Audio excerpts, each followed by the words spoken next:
New York City's trains have a problem. Well, actually, they have several problems, but we're just going to focus on bridges and tunnels, including the passenger rail problems you might have heard about, and the freight rail problem you probably haven't. Let's explore. New York City is split into 5 boroughs which lie mostly on a series of islands. Manhattan Island is the city's economic center, but there's also Staten Island and Long Island, the last of which is home to the boroughs Brooklyn and Queens, as well as some of New York's suburbs farther to the east. The only one of New York's 5 boroughs on the US mainland is the Bronx, along with this tiny bit of Manhattan called Marble Hill that got de-islanded to make shipping easier. Because of all these islands and their nearby peninsulas, transportation in New York City is heavily reliant on bridges and tunnels. If you're driving a car, that might mean taking the Brooklyn Bridge, the George Washington Bridge, or the Holland Tunnel in and out of Manhattan for your daily commute. But if you don't like getting stuck in traffic, you might choose to take a train. You'd be in good company. The New York City subway system has the most stations of any rapid transit system in the world and is the busiest in the Western Hemisphere. For getting into and out of the city by train, you also have a few options. To the north, you have the Metro-North Railroad, which connects Grand Central Terminal on the east side of Manhattan with suburbs and smaller cities both north up the Hudson River and northeast into the state of Connecticut. To the east, you have the Long Island Railroad, which connects the suburban counties of eastern Long Island to Queens, and then through the East River tunnels to Penn Station on Manhattan's west side.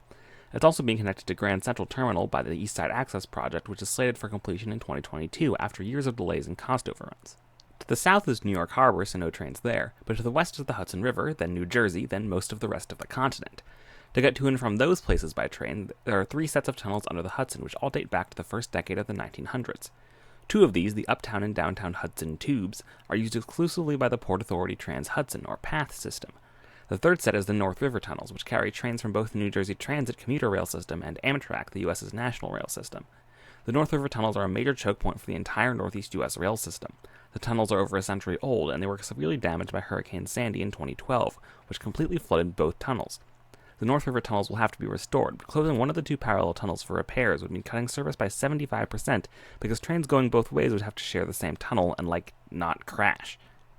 There's a plan in the works called the Gateway Program to build a new parallel set of North River tunnels and then repair the existing ones, but it's been held up in disputes between the governments of New Jersey, New York City, New York State, and the U.S. federal government. The Gateway Program is also supposed to fix several other critical pieces of nearby infrastructure, including Portal Bridge, a swing bridge over the Hackensack River in New Jersey that sometimes has to be closed by literally hitting it with a sledgehammer. So the North River tunnels and Portal Bridge are the passenger rail problem you might have heard about, but there's a second rail problem getting trains into New York from points west. Since the Hudson tubes and the North River tunnels allow only passenger trains, it's really difficult to bring freight trains across the Hudson. The next closest rail crossing of the Hudson River used to be 85 miles upstream in Poughkeepsie, but it hasn't seen rail service since a fire in 1974 and is now a pedestrian walkway. The next closest option is the Alfred H. Smith Memorial Bridge, 140 miles upstream in Selkirk, New York. That's farther north than Boston. So to get freight trains to Long Island, you either take the 280-mile detour called the Selkirk Hurdle, or you take a boat. Thankfully, there is such a boat, or rather a barge with rails on it, but it has pretty low capacity and feels like something out of the late 19th century. New York's freight rail problem has received a lot less attention than its passenger rail problem, perhaps because it affects residents less directly. The main problem that results from the lack of freight rail is an increase in the number of trucks bringing freight across New York Harbor's road bridges, which adds to the city's traffic woes. A proposed solution is the Crossharbor Rail Tunnel, which would stretch directly from New Jersey to Brooklyn. The proposal has seen some criticism for its $7 billion price tag and the fact that analyses suggest it would only decrease truck traffic by a few percent. A cheaper but even less impactful option would be to expand the rail float service. Either way, you'd also need to build distribution centers on Long Island to bring the rail freight back onto trucks to reach its final destination. Unlike with the Gateway project for passenger rail, there's not a single solution for freight rail that has a lot of momentum. Until there is, New York and Long Island will just have to rely on trucks.